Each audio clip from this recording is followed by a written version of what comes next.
অতিকৈ মৰমৰ আৰু বহুত জনপ্ৰিয় হয়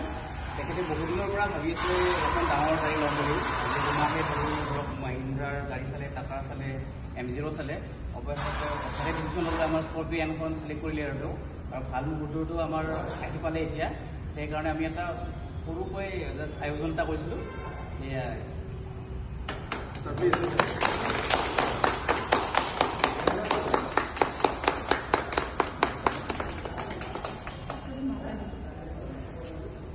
ফাঁচিয়ে আছে